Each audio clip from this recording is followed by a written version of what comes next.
body will thank you. No, you're not. I'm hiking. Your girl was struggling.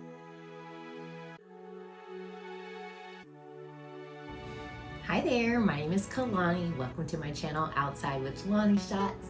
And if you are new here, I'm so glad that you found me. And if you're returning, welcome back. Let's get into it, okay?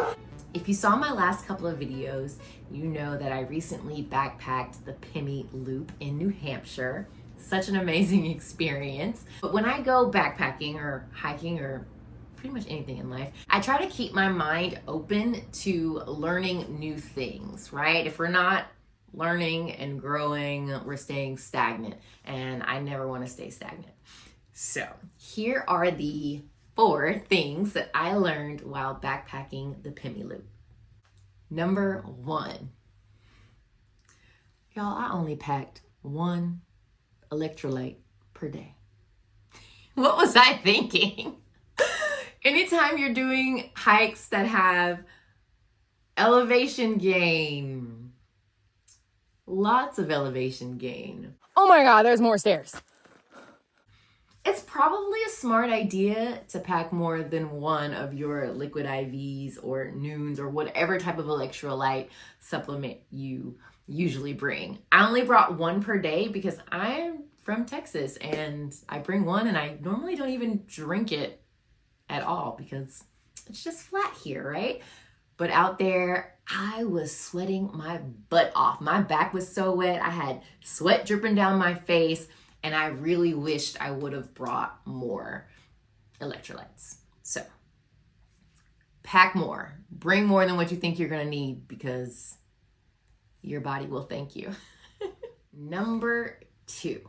The second thing I learned was that I need to lower my expectations whenever it comes to hiking in areas that have lots of elevation gain. I feel like there's a formula to this that I need to figure out. If you guys have a formula for how you calculate how long it's gonna take you, let me know. But in my brain, I'm like, as you ascend, or as the ascent increases, your miles per hour decrease. And boy, did my miles per hour decrease significantly, okay? So when my friend and I were, on Zoom talking about this trip and planning our miles and looking at the different guides that had already been published, and I was like, why would they only put 7 miles for the second day? Like, let's just go ahead and go to, the next campsite because we're gonna hike more than 7 miles. No, you're not gonna hike more than 7 miles. Yeah, so adjust your expectation with elevation gain, with ascent, with descent, and not only that, when the trail is not smooth, when there are climbs, when there are rocks and boulders and things that you're having to step around, you're not going to be able to hike as fast as you would if there was nothing in your way, like how I normally hike. So lower those expectations. Plan for your hike to take you a little bit longer than you expected.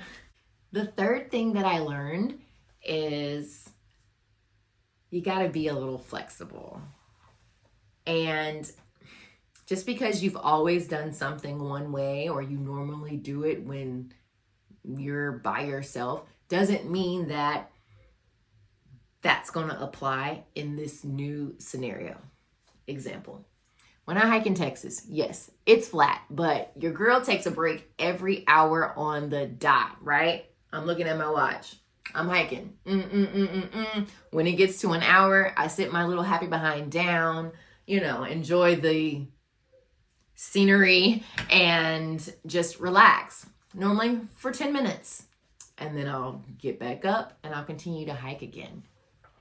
What was different about this trail is, 1, because of all the ups and downs, there weren't lots of places to pull over to the side and take a break.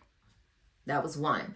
But also, because of our time constraints and because of my inability to hike as fast as I thought I would, we were crunched, for time and it was taking us longer to get to where we needed to go. So it wasn't ideal to stop every hour on the hour and take my little break. I had to keep pushing. I didn't like it at times, but that's okay. There's a balance between doing what's necessary, but also doing what's best for you. So many times during the hike of the Pemi Loop or the backpacking trip, I pushed past the urge to stop because we had places to go, right? And we had to hike them in order to get there. But there were other times where I was like, you go on ahead, I'm about to sit down because I really needed it. So it's important to just remain flexible, keep an open mind, and yeah, you might not be able to do things like you've always done it, and that's okay. And last but not least, the fourth thing I learned on this trip is there is something to say about pacing and breath work. The first 2 days of that hike, like, your girl was struggling. I was struggling so bad. I was out of breath. I was trying to slow my breathing down and whatever, and it just wasn't working for me, and I was tired at every turn. When the last day came, I don't know what it was, but something just clicked. And instead of forcing myself to like slow my breathing down, I just accepted the fact that I was breathing fast and it was what it was. And for some reason, I was able to time my breath with my steps. So each in and out was a step for me, and I was breathing fast. And for some reason, it just worked. And I was able to climb up and climb down and climb up some more. And I wasn't exhausted like I was on those first 2 days. And it felt really good. So I've never really had to experience that because the last 4 years I've been hiking in Texas on flat land. But if you're hiking in places that have lots of elevation, play around with your pacing and your breathing, your breath control. Because if you can find your sweet spot, whatever works best for you, it can really change how the hike feels. And once I started doing that, I felt so much better. Yeah, I really did. Anyway, I know this video is super short, but thank you so much for watching. Those are the 4 things that I learned from hiking the Pemi Loop. And stay tuned because in the next video, I am going to share 5 things I would do differently. Okay? If you are planning on hiking the Pemi Loop in the near future, stay tuned for that video because I don't want you to make the same mistakes that I did. Okay? See you next week.